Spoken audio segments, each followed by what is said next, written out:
So Derby City Council is a unitary authority and it's responsible for lots of services for the 250,000 residents that we have within Derby City. And that's services including highways maintenance, grounds maintenance, street cleansing, arboriculture. Prior to the REEN system, we had a predominantly paper-based system, which meant we attended a programme of bin collection. So that could be once a week or it could be once a day. And that was built upon local knowledge that our staff have built over many, many years. With the nature of the services that we run, our teams aren't all in an office together or in a factory together. They're out and about, spread across various places at one point.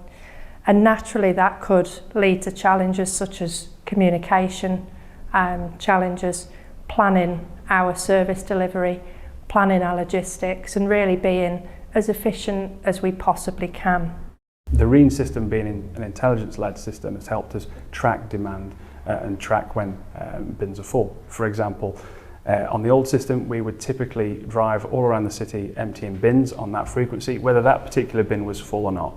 And really to decide whether and where a bin needs placing is a judgment call. That's how we used to previously work before we put technology in.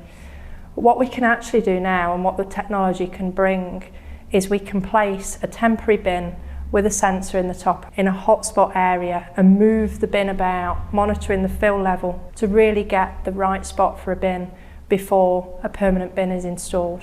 The REEN system tells us when a bin is getting full, and it tells us when that bin is likely to need collecting and on what day. So it helps reduce the amount of wasted journeys, emptying bins we don't need to empty. It cuts down on fuel, it helps relieve officer time for other activities, and it can help with things like overtime where we know we've got some bin collections at the weekend, but if the REEN system is saying they're due on a weekend, we can perhaps pull them in on a Friday.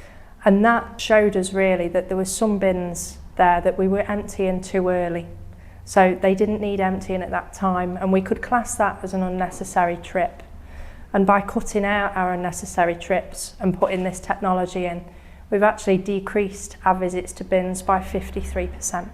Great support from REEN, and in terms of training, we had some bespoke one-to-one training to set us up, familiarise ourselves with the system, which is really intuitive, so it didn't actually take that much time. But we've been having ongoing conversations to better understand how we can apply the REEN system to our application at the council, because it's not just about litter bins, it's about other things as well where it could come in and help us, whether it's inventory management or how we can use the sensor technology in other areas as well. So it's been good. So my advice really to other local authorities would be to really just explore what's out there. Technology in the industry is really developing, really growing. It can really help deliver better ways to operate the services and maximise the efficiency and add value.